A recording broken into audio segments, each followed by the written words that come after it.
नमस्कार दोस्तों।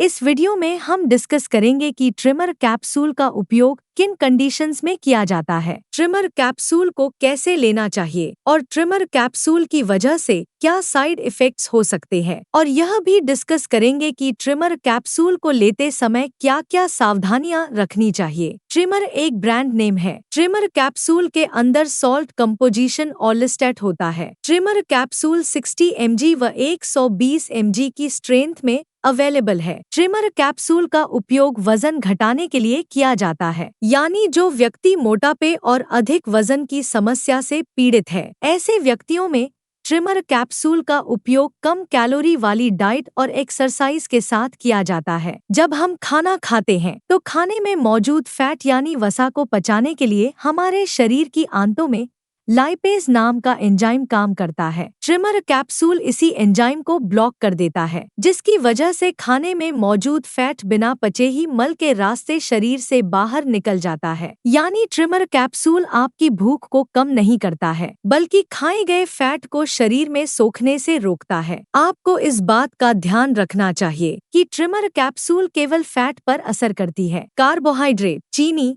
चावल, रोटी या प्रोटीन पर ट्रिमर कैप्सूल का कोई असर नहीं होता है। इसलिए आपको ओवरईटिंग यानी ज्यादा खाने से बचना चाहिए। वजन कम होने के बाद दोबारा वजन को बढ़ने से रोकने के लिए भी ट्रिमर कैप्सूल का उपयोग किया जाता है। ट्रिमर कैप्सूल कोई ऐसी दवा नहीं है जिसको लेने के बाद एकदम से वजन कम होने लगे। ट्रिमर कैप्सूल धीरे धीरे और सुरक्षित तरीके से वजन घटाने में मदद करता है। ट्रिमर कैप्सूल शरीर में जमा पुराने फैट को कम नहीं करता है। यह मुख्य रूप से भोजन से आने वाले फैट के अवशोषण को कम करता है। साइड इफेक्ट्स की बात करें तो वैसे तो ज्यादातर व्यक्तियों में ट्रिमर कैप्सूल की वजह से कोई साइड इफेक्ट्स नहीं होते हैं, लेकिन कुछ % व्यक्तियों में ट्रिमर कैप्सूल की वजह से कुछ साइड इफेक्ट्स हो सकते हैं, जैसे सिर दर्द होना, पेट में दर्द होना, पेट में गैस बनना, पेट में ऐंठन होना, पेट फूलना, स्टूल का पतला होना, ऑयली स्टूल आना,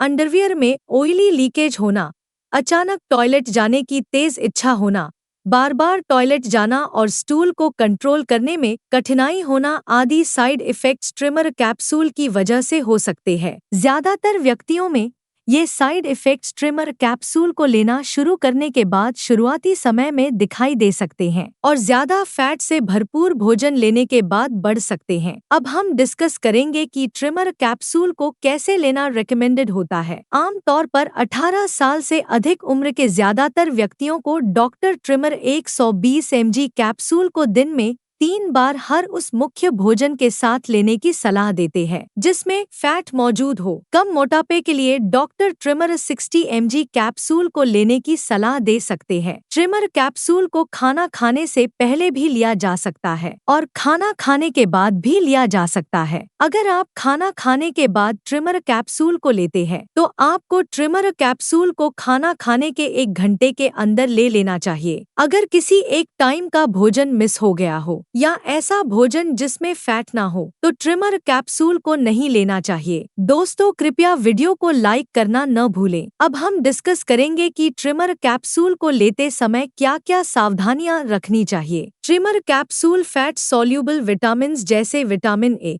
विटामिन डी, विटामिन के और विटामिन ई के अवशोषण को भी कम कर सकता है। इसलिए डॉक्टर ट्रिमर कैप्सूल के साथ मल्टीविटामिन टैबलेट भी लेने की सलाह दे सकता है। मल्टीविटामिन टैबलेट को ट्रिमर कैप्सूल को लेने के कम से कम 2 घंटे पहले या बाद में लेना चाहिए। थायराइड की टैबलेट लेने वाले व्यक्ति, लिवर या किडनी की कोई गंभीर बीमारी होने पर, किडनी में पथरी होने पर, पित्त की थैली का ऑपरेशन होने पर, खून पतला करने की दवा लेने वाले व्यक्ति और भोजन ठीक से न पचने या सोखने की समस्या होने पर ट्रिमर कैप्सूल को लेना रेकमेंडेड नहीं होता है। इसलिए इन कंडीशंस में डॉक्टर की सलाह के बिना ट्रिमर कैप्सूल को नहीं लेना चाहिए। प्रेग्नेंट महिलाओं और स्तनपान करा रही महिलाओं के लिए ट्रिमर कैप्सूल का सेवन करना रेकमेंडेड नहीं है। वीडियो को देखने के लिए आपका धन्यवाद। अगर आपको वीडियो पसंद आया तो प्लीज वीडियो को लाइक कर देना, चैनल को सब्सक्राइब कर लेना।